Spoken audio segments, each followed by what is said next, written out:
Saviez-vous que, contrairement au dicton populaire, aucune religion ne peut vous sauver? Ça vous surprend? Pour les explications, demeurez avec nous. C'est l'heure de la bonne nouvelle.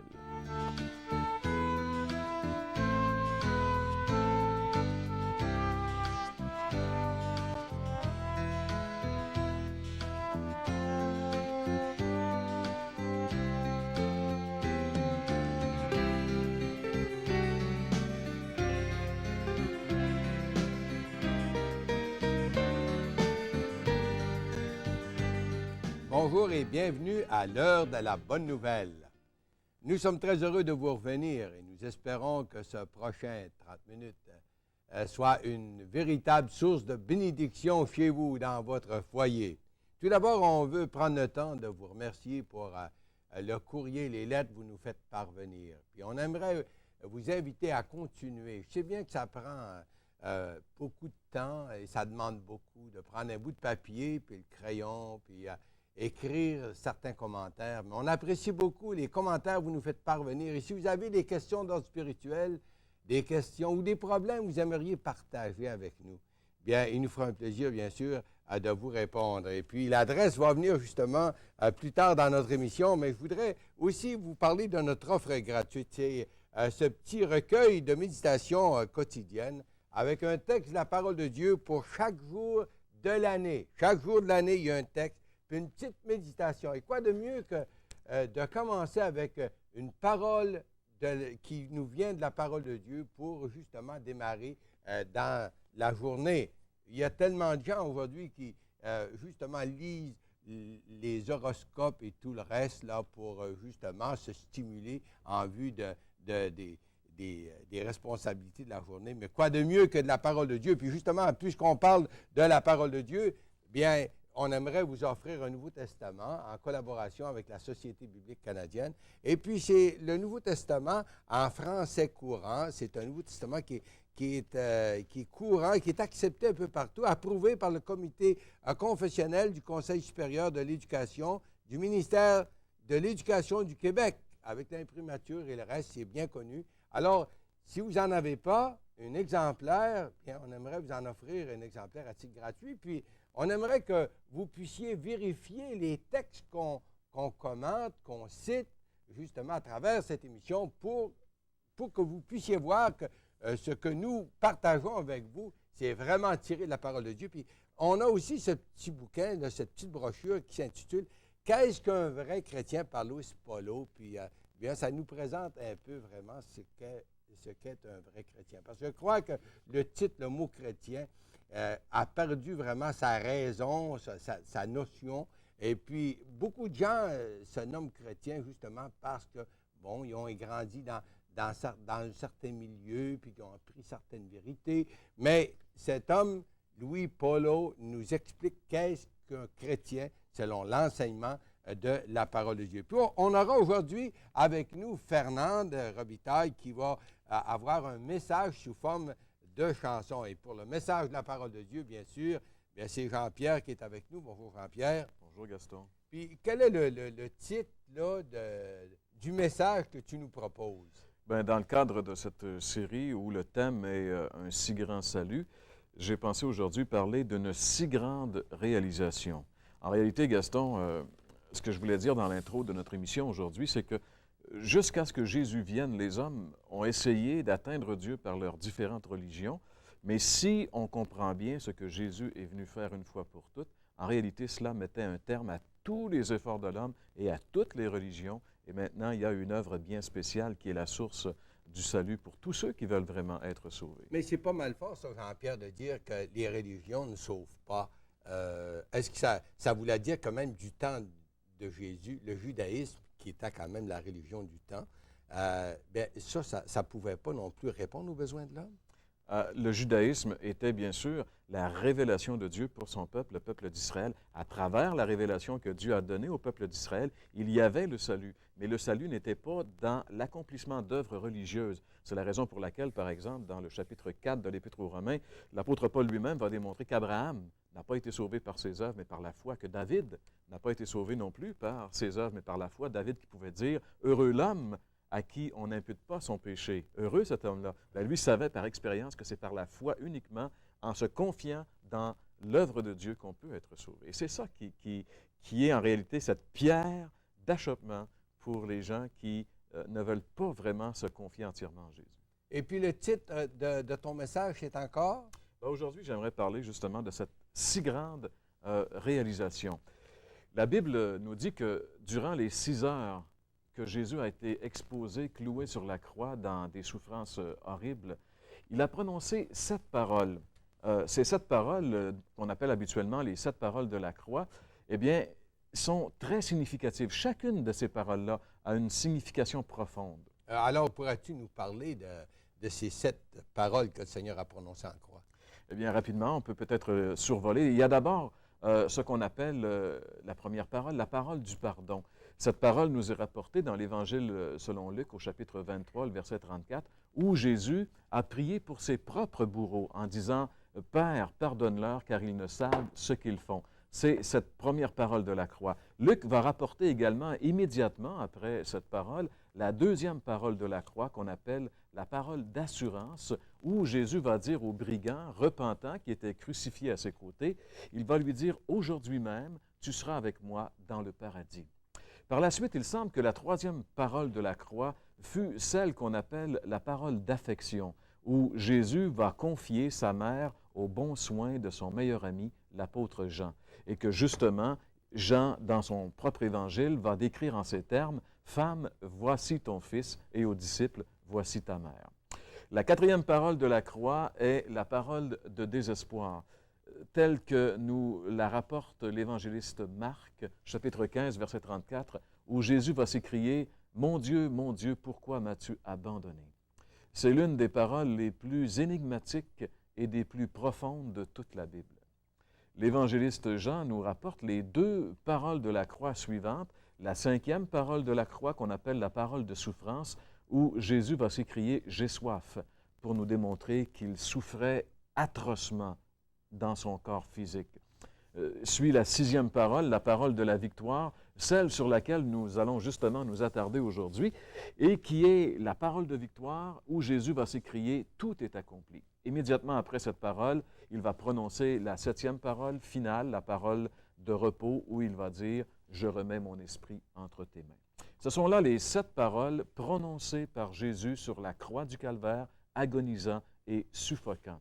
Nous allons essayer de bien comprendre le sens de cette 6e parole, la parole de la victoire, telle qu'on peut la lire ensemble, si vous le voulez bien, dans l'Évangile selon Jean, au chapitre 19 et au verset 30. Cette parole où Jésus dit ceci, « Quand Jésus eut pris le vinaigre, il dit, « Tout est accompli. » Et baissant la tête, il rendit l'esprit.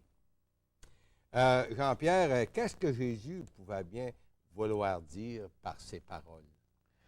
Et ce qui peut peut-être, Gaston, nous aider à comprendre le sens si important de ces paroles, c'est de savoir d'abord que l'apôtre Jean, lorsqu'il a écrit cet évangile, il a écrit, bien sûr, ce n'était pas en français ni en anglais, qui sont des langues courantes pour nous, mais dans une langue qui était la langue la plus courante de son époque, c'est-à-dire le grec koiné, le grec commun. Et en écrivant cet évangile, Jean a utilisé une expression assez originale. Donc, en réalité, dans le texte original, il y a juste une expression pour nous, l'expression « tout est accompli », c'est donc 3 mots, mais dans l'original, il n'y a qu'un seul mot grec, c'est le mot « tétélestai ». Et le mot « tétélestai » vient du verbe grec « télio », qui signifie littéralement « mettre un terme, compléter ». C'est un peu l'équivalent de l'expression française « mission accomplie ». Des érudits bibliques ont avoué que lors des fouilles archéologiques, on a retrouvé des reçus d'impôts sur papyrus portant le mot « tétélestai » en travers, signifiant entièrement payé. Le fait que Jésus ait prononcé cette parole est très significatif, car cela signifie de la bouche même de Jésus que son œuvre rédemptrice était parfaitement accomplie. Alors concrètement, là, Jean-Pierre, qu'est-ce que Jésus a bien accompli? Eh bien, d'après les paroles même de Jésus, on peut dire tout est accompli. Et ta question, si je la comprends bien, veut dire qu'est-ce que Jésus signifiait dans ce tout? Eh bien, c'est en réalité tout ce que la sainteté de Dieu exigeait. La Bible dit que Dieu est saint, que nous sommes pécheurs, donc Dieu exigeait que l'homme vive une vie sainte, comme lui-même l'exigeait. Alors, seul Jésus a pu vivre une vie comme celle-là qui a entièrement satisfait la justice de Dieu. Toute la sainte loi de Dieu, toutes les prophéties de l'Ancien Testament qui pointaient cet événement, Jésus les a accomplies. Mais dans le contexte de l'Évangile selon Jean, c'est surtout l'expiation, l'œuvre de notre salut que Jésus a parfaitement accomplie. La coupe de la colère de Dieu, Jésus l'a bu jusqu'à la lie. Dieu, dans sa sainteté et sa justice, se devait de châtier le pécheur. Et Jésus a pris notre place et il a accepté de subir le jugement de Dieu à notre place. Durant les 3 heures d'expiation, de midi jusqu'à 3 heures de l'après-midi, alors que les ténèbres ont recouvert toute la terre, les péchés de toute l'humanité sont venus recouvrir Jésus. Ils ont été transférés sur Jésus. Et là, Jésus a été recouvert de tous mes péchés, de tous tes péchés, de tous les péchés de tous les hommes qui ont vécu sur la terre, depuis Adam jusqu'au dernier. Et il a subi à cause de cela la juste et sainte colère de Dieu que nous devrions recevoir, nous, car c'est nous qui avons péché. Il a payé à notre place. Et Dieu a été entièrement satisfait. Et c'est pourquoi Jésus a pu dire quelques secondes avant de rendre l'Esprit, « Tout est accompli ».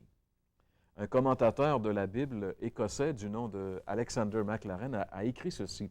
Il dit, « Après avoir vidé la coupe, il l'a retournée en disant, « Tout est accompli », et il n'en est pas tombé une seule goutte sur le sol.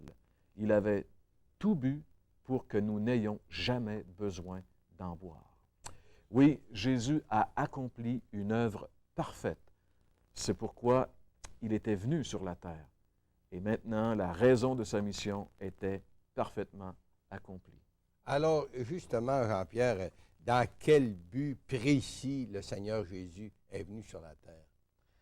La Bible répond, Gaston, très clairement à cette question dans un verset, ou dans plusieurs passages, bien sûr, mais il y a un verset qui résume la raison de la venue, et c'est Jésus lui-même qui dit pourquoi il est venu. C'est dans l'Évangile selon Luc, chapitre 19 et le verset 10, qu'on peut voir à l'écran, où il est écrit « Car le Fils de l'homme est venu chercher et sauver ce qui était perdu. » Jésus est venu dans un but précis sur la terre. Il est venu chercher et sauver ce qui était perdu. C'est pour ça qu'il a quitté la gloire du ciel et qu'il a pris un corps semblable au nôtre et qu'il est venu ici-bas. Il y a quelques mois, on a fêté la fête de Noël et la plupart des gens se rappellent, ou enfin ne serait-ce que pour quelques minutes, que Jésus est né dans ce monde. Mais la Bible nous dit que Jésus, il est né pour mourir. La raison de sa venue, c'était la mort, comme victime de substitution pour chacun d'entre nous qui sommes des pécheurs. La volonté de Dieu était que Jésus sauve les pécheurs perdus en mourant à leur place sur la croix. Et c'est exactement ce qu'il a fait une fois pour toutes. Cela veut dire 2 choses, mes amis. Premièrement, l'œuvre est parfaitement accomplie une fois pour toutes. Inutile de la répéter ou d'essayer d'y ajouter quoi que ce soit. Deuxièmement, on n'a rien à faire pour être sauvé, sinon que de se confier entièrement et totalement dans l'œuvre accomplie une fois pour toutes par Christ à la croix. Alors, si j'ai bien compris, Jean-Pierre, tout ce qu'on a à faire, c'est uniquement de nous confier au Seigneur Jésus dans ce qu'il a fait pour être véritablement sauvés. Exactement, Gaston. Ça, c'est une bonne nouvelle. C'est une bonne nouvelle qui nous dit tout est accompli. Maintenant, tout ce que tu as à faire, c'est de te confier en ce qu'un autre a fait à ta place. L'accepter. C'est ça, parce que toi, tu ne peux pas le faire. Déjà, même si tu voulais vivre une vie sainte et juste, déjà, tu dois réaliser que tu ne peux pas le faire parce que tu es déjà pécheur. Tu as déjà entaché ta vie. Donc, déjà, au départ, tu es foutu. Mais Christ, lui, a accompli cela parfaitement. C'est la bonne nouvelle de l'Évangile. C'est pour ça que le mot Évangile signifie bonne nouvelle. Quelle merveilleuse nouvelle que de savoir que pour les pécheurs perdus comme nous, il y a un salut qui a été parfaitement accompli et qui est disponible. Et c'est ce que la Bible révèle, mes chers amis. Et c'est ça qui surprend les gens, parce que trop souvent, on a fait du christianisme, on a dénaturer le christianisme en faisant du christianisme une autre religion comme les autres religions. Mais ce n'est pas ça le christianisme. C'est quelque chose d'entièrement nouveau.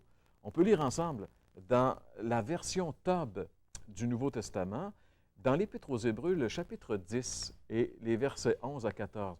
Écoutez bien, et ce n'est pas moi qui le dis, c'est la Bible, et même encore, c'est cette version Tob qu'on appelle la version traduction écuménique de la Bible. Ça dit ceci: « Et tandis que chaque prêtre se tient chaque jour debout pour remplir ses fonctions et offre fréquemment les mêmes sacrifices qui sont à jamais incapables d'enlever le péché, lui, Jésus, par contre, après avoir offert pour les péchés un sacrifice unique, siège pour toujours à la droite de Dieu par une seule offrande. Il a amené pour toujours à l'accomplissement ceux qu'il sanctifie. » Quelle révélation, ce passage des Écritures que l'on retrouve dans l'Épître aux Hébreux, le chapitre 10, les versets 11, 12 et 14. Ça veut dire, mes amis, que depuis 2000 ans, tout ce qu'on offre ou tout ce qu'offrent les prêtres comme sacrifice, que ce soit des sacrifices sanglants ou non sanglants, c'est une pure perte de temps. C'est aussi une démonstration criante d'incrédulité face à l'œuvre accomplie de Christ. C'est l'égarement spirituel le plus total. C'est ce que dit la Bible. Relisons ensemble, si vous le voulez bien, ce passage. Hébreux, chapitre 10, versets 11, 12 et 14. Il nous est dit ici que, tandis que chaque prêtre se tient chaque jour debout pour remplir ses fonctions et offre fréquemment les mêmes sacrifices qui sont à jamais incapables d'enlever le péché, lui, Jésus, par contre, après avoir offert pour les péchés un sacrifice unique, siège pour toujours à la droite de Dieu. Par une seule offrande, il a amené pour toujours à l'accomplissement ceux qu'il sanctifie. Et encore, on pourrait voir que ceux qu'il sanctifie, ce sont ceux qui, justement, ayant cru en Jésus, ont été mis à part par lui. C'est vraiment extraordinaire, Gaston, lorsqu'on médite un peu sur les paroles de ce passage des Écritures. C'est incroyable ce qui nous est dit là, en réalité. Ça, c'est vrai, ça. Hein? Ça voudrait, en fait, ça veut dire que gagner son ciel, là, bien, c'est quelque chose, d'impossible. On ne peut pas gagner son ciel, hein, parce que tout a été payé à la croix. L'œuvre est terminée. Le Christ, il est à la droite de Dieu. Et puis, le salut est offert comme un don gratuit. C'est pour ça que c'est dit comme ça dans la parole. Exactement. L'expression « gagner son ciel », si c'était vrai, ça voudrait dire que Jésus aurait manqué son coup sur la croix. Jésus n'aurait pas tout accompli. Jésus serait même menteur jusqu'à un certain point, parce que lui-même, de sa bouche, il a dit « tout est accompli ». Et le message que les apôtres avaient à livrer, lorsqu'on le voit dans les Actes des apôtres, c'était justement ce message merveilleux de dire aux gens, maintenant tout est accompli, tout ce que vous avez à faire, c'est de croire. Lorsque l'apôtre Paul était dans la prison de Philippe et qu'il y a eu ce tremblement de terre, que le geôlier a dit, qu'est-ce qu'il faut que je fasse pour être sauvé? Et immédiatement, Paul lui a dit, crois au Seigneur Jésus et tu seras sauvé. C'était ça le message de l'Évangile, la puissance du salut pour quiconque croit. Et c'est difficile à comprendre pour les gens, et c'est particulièrement pour nos amis québécois, avec notre arrière-plan religieux où justement on a été éduqués à faire des choses pour être sauvés. Et j'ai une petite histoire qui me rappelle cette chose-là, c'est que le grand évangéliste américain du siècle passé, Dwight Lyman Moody, venait tout juste de terminer sa prédication quand un jeune homme arriva dans la place et lui demanda « Que faut-il que je fasse pour être sauvé, pour aller au ciel? » Moody lui répondit « Mon cher ami, vous arrivez trop tard. » Le jeune homme, bien sûr, reprit et dit à Moody, « Je sais bien que la réunion est terminée, vous pouvez quand même me répondre. » Moody lui dit, « Mon cher ami, vous êtes trop tard pour accomplir quoi que ce soit pour votre salut, parce que tout a été accompli une fois pour toutes par Jésus il y a 2000 ans. » C'est ça l'Évangile, c'est ça la bonne nouvelle. La religion et toutes les religions, même les soi-disant religions chrétiennes, disent toutes la même chose. Faites ceci ou faites cela. L'Évangile dit, tout a été fait. Dans ce sens-là, aucune religion n'est bonne. Il n'y a qu'un seul chemin pour le ciel, Jésus. Le docteur Ed Harlow, dans son petit livre « Peut-on connaître Dieu ?», petit livre qu'on a offert ici à l'émission il y a quelques années, il disait ceci: « Au fond, toute religion prescrit à l'homme ce qu'il doit faire. Seule la foi chrétienne fondée sur la Bible dit « tout est accompli ». Oui, mes amis, tout est accompli, parfaitement et complètement accompli. Rien ne peut être ajouté à l'œuvre de Jésus. C'est pourquoi la Bible dit que le salut de l'homme est accessible uniquement par le moyen de la foi, sans les œuvres. Si tout est accompli, Jean-Pierre, ça veut dire qu'il n'y a plus rien à faire, rien du tout, pour pouvoir aller au ciel, quoi.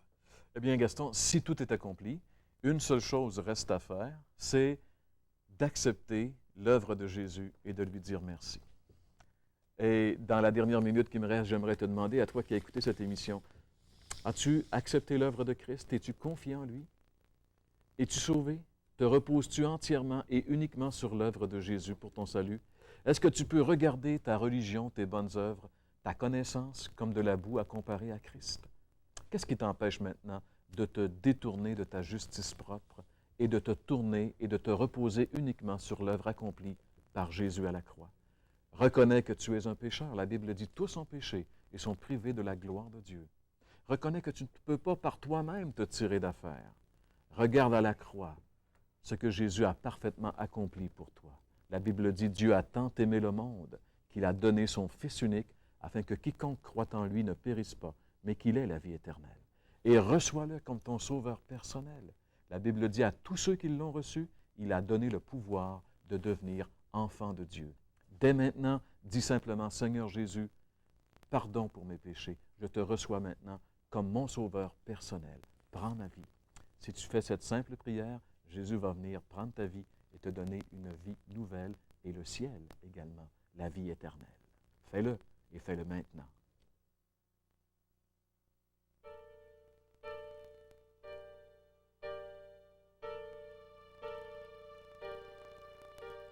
Jésus va sur cette terre prendre sur lui notre misère, pardonner tous nos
Merci Jean-Pierre pour ce message, le message de la croix, on pourrait vraiment dire. Hein? Et puis, merci aussi à Fernande qui nous a interprété ce beau message aussi. Hein? Ouvre ton cœur au Seigneur est vraiment l'appel que nous venons d'entendre à travers ce chant, parce que Jésus vraiment a payé notre dette à la croix. Et c'est justement l'invitation que Jésus nous offre dans l'Apocalypse, là, chapitre 3, où il nous dit « Me tiens à la porte et je frappe, si quelqu'un entend ma voix et ouvre la porte. J'entrerai, je souperai avec lui. » Et c'est ça le salut. C'est ça la bonne nouvelle du salut.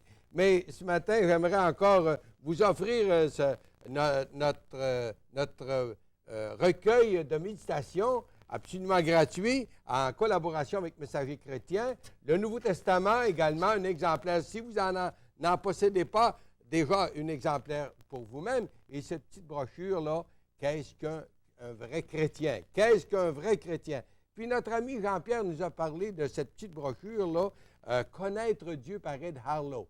Si vous en faites la demande, il nous fera un plaisir de vous en envoyer un exemplaire à titre gratuit. Notre adresse, l'heure de la bonne nouvelle, caisse postale 154 ou 1054, oui, Sherbrooke, Québec, J1H 5L3. Je répète l'adresse, l'heure de la bonne nouvelle, caisse postale 1054, Sherbrooke, Québec, J1H 5L3. Vous savez, j'ai comme mot de conclusion une parole de Paul. Notre ami Jean-Pierre nous a parlé, justement, si on était prêt à considérer comme une perte tout ce que nous avons présentement pour le Christ. Bien, justement, c'est l'apôtre Paul qui dit ceci. « Mais ces choses qui étaient pour moi des gains, je les ai regardées comme une perte, et je regarde toutes choses comme une perte à cause de Jésus-Christ. » Et justement, cet homme qui s'appelait Saul de Tarse, sur le chemin de Damas, il faisait partie du judaïsme, mais justement, il a mis ça de côté lorsque le Christ s'est révélé, s'est présenté à lui, et puis a accepté Jésus comme sauveur personnel. Mais c'est à vous à le faire aussi. Et puis c'est ça qui fait toute la différence. On a besoin de Jésus. Alors ici, nous vous invitons à vous tourner vers le Seigneur, l'accepter comme sauveur personnel. Ici Gaston Jolin qui vous dit bonne semaine, que le Seigneur vous bénisse. À la semaine prochaine. Pour recevoir gratuitement la documentation annoncée dans cette émission, écrivez à l'heure de la bonne nouvelle, case postale 1054, Sherbrooke, Québec, J1H 5L3.